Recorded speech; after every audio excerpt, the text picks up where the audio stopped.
Polio पर जीत रहे बरकरार अभियान को लेकर आज इंदौर के पीसीसीटी अस्पताल में पोलियो मुक्त अभियान का शुभारंभ हुआ। वहीं 0 से 5 साल तक के बच्चों को पल्स पोलियो की दवा पिलाई गई। इस मौके पर क्षेत्रीय पार्षद पंखुड़ी जोशी, कलेक्टर मनीष सिंह और सीएमएचओ बीएस सेतिया मौजूद रहे। इस दौरान 0 से 5 साल तक के बच्चों को पल्स पोलियो की 2 बूंद खुराक पिलाई गई। अभियान को लेकर कलेक्टर मनीष सिंह ने पल्स पोलियो जागरूकता अभियान को लेकर हरी झंडी दिखाकर शुरुआत की। इस मौके पर कलेक्टर मनीष सिंह ने कहा कि 2011 के बाद से देश को पोलियो से मुक्ति मिल गई थी, लेकिन ताज़ा आंकड़े की बात करें तो भारत के आसपास के कुछ देशों में पोलियो के नए केसेस देखने को मिले हैं। इसे लेकर सभी को सतर्क रहने की जरूरत है। जब तक यह पोलियो पूरे विश्व से मुक्त नहीं होता, तब तक सभी बच्चों को लेकर सतर्कता बरतनी जरूरी है। इसी कड़ी में आज 0 से 5 साल के बच्चों को 2 बूंद जिंदगी की पिलाई जा रही है। कलेक्टर मनीष सिंह ने इस दौरान पीसीसीटी अस्पताल में 0 से 5 साल तक के बच्चों को पोलियो की 2 बूंद दवा पिलाई। साथ ही इंदौर जिले में पोलियो जागरूकता को लेकर 5 ऑटो रिक्शा को भी हरी झंडी दिखाकर रवाना किया। वहीं कलेक्टर मनीष सिंह ने कहा कि इंदौर जिले में 5,22,000 बच्चों को 3800 केंद्रों पर करीब 8,000 स्टाफ के माध्यम से बच्चों को पल्स पोलियो की दवा पिलाई जा रही है।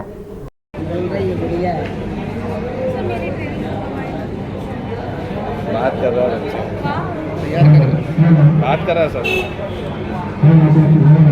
चलो करते हैं ना आई कांटेक्ट।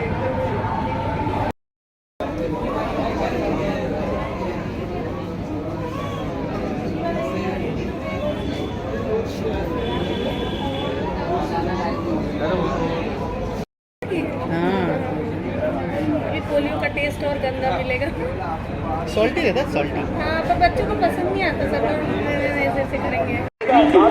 प्रदेश में दिनांक 17 सितंबर से 1 अक्टूबर 2022 तक रक्तदान अमृत महोत्सव मनाया जा रहा है, जिसके अंतर्गत प्रदेश के समस्त जिलों में रक्तदान शिविर आयोजित किए जाएंगे। प्रदेश के समस्त नागरिकों से अपील है, इस शिविरों में रक्तदान करें एवं स्वयं को रक्तदाता के रूप में एक रक्तकोष पोर्टल पर पंजीकृत कराएं। आपके द्वारा किया गया रक्तदान किसी के जीवन के लिए वरदान। अधिक जानकारी के लिए नजदीकी शासकीय अस्पताल में संपर्क करें। लोक स्वास्थ्य एवं परिवार कल्याण विभाग मध्य प्रदेश शासन द्वारा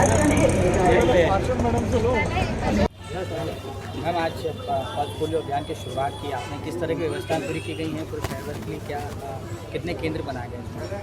यहाँ करीबन 8,000 केंद्र बनाए गए हैं और मैं सभी माता पिताओं से विनम्र विनती चाहूँगी कि आप अपने 5 वर्ष तक के बच्चों को ज़रूर अपनी पोलियो की दवा पिलाएं और अपना शहर और अपना देश पोलियो मुक्त रखें। बस यही मैं आह्वान करना चाहती हूँ। आज आपने कुछ बच्चों को पोलियो की दवा भी पिलाई, बड़ी संख्या में लोग यहाँ पे बच्चे आए थे यहाँ पर। किस तरह का माहौल यहाँ पर था, किस तरह की व्यवस्थाएं? बहुत अच्छी व्यवस्थाएं कर रखी है पीसीसीटी हॉस्पिटल वालों ने, और मैं यही चाहूँगी कि आगे भी ये सब डॉक्टर्स उन लोगों की मदद करें और आगे अपना ये आह्वान हमेशा चलता रहे उन लोगों का। अभियान का शुभारंभ है सर, किस तरह का पूरा लक्ष्य रखा गया है? 2011-12 में पल्स जो पोलियो इसका एक तरह से एक भी केस बंद हो गए थे और मुक्ति मिल गई थी इससे। किंतु अभी विश्व में कुछ स्थानों पर, जैसे पाकिस्तान हो गया, अफ़गानिस्तान हो गया, जो हमारे एक तरह से पड़ोसी राष्ट्रों की श्रेणी में आ जाते हैं, और साउथ अफ्रीका के कुछ कंट्रीज़ हैं जिसमें कि पोलियो के केसेस आ रहे हैं अभी।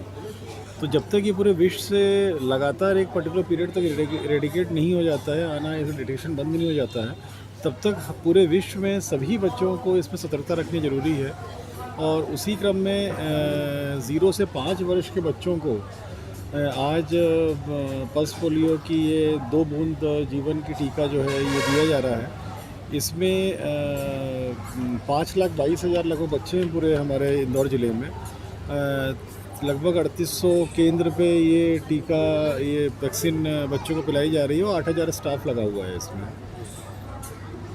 सर, इसके अलावा अगर हम बात करें तो जो डिस्पेंसरीज और हॉस्पिटल्स के जो टाइम बढ़ाए गए हैं उसका लेकर एक फैसला हुआ है, उसको मैं रिव्यू कर रहा हूँ। बीच में मैंने सुना था कहीं कि कुछ टाइम बढ़ाने पे अभी सिस्टम नहीं क्रिएट हुआ है, तो उसको अभी हम सीएमएचओ साहब से बात करेंगे। वैसे ये सब रूटीन चीज़ें हैं, सीएमएचओ को अपने स्तर से करना चाहिए, पर हेल्थ डिपार्टमेंट में कई बार ऐसा दिक्कत रहती है, सीएमएचओ के लिमिटेशंस भी रहते हैं, स्टाफ की कमी भी कई बार रहती है। तो मैं अभी बैठूंगा यहीं पे पीसीसीटी में, उसको मैं रिव्यू करने वाला हूँ अभी। सर लंपी वायरस को लेकर क्या तैयारियां हैं, क्या कुछ वैक्सीनेशन कर रहे हैं, उसमें एक ही प्रिकॉशन किया जा सकता है, वैक्सीन लगाएं। तो उसमें जितनी गौशाला हैं, जो सरकारी हमारे सारे डॉक्टर्स हैं वेटनरी के, ये सब लोग एक ही काम में लगे हुए हैं, वैक्सीन देने में, वैक्सीन लगाने में। किंतु पड़ोसी राज्यों में कुछ ज़्यादा फैला हुआ है। वहाँ से ट्रक में एक बार जैसे जब यहाँ एक ट्रक में भर के आए थे, उसमें 30-32 जानवर मृत भी थे, उसमें FIR भी कराई गई थी, उसमें लंपी वायरस से अफेक्टेड भी मारे गए थे। ऐसे कारण, इसी कारण से सब फैलता है। प्रिकॉशंस रखने, खुशी की बात ये है कि कई गौशाला वालों ने निजी पैसे से भी वैक्सीन ले करके वो भी लार्ज स्केल में लग रही है। तो वैक्सीन की कमी नहीं आने दे रहे हैं। जो भी हम लोग का फंड्स हैं, चाहे रेड क्रॉस का हो, चाहे कहीं का हो, सारे फंड्स हम लोग यूज़ कर रहे हैं इसमें। इंदौर में कोई केस सामने आया? मेरे ख्याल से एक केस पॉजिटिव आया है अभी, पॉजिटिव आया है। इसीलिए जो पशुओं का जो मेला लगता है, जो उनकी हाट बाज़ार लगती है, उससे प्रतिबंध लगाया है हम लोगों ने। सर आशा डायरी वाले मामले में तो डेट किस तक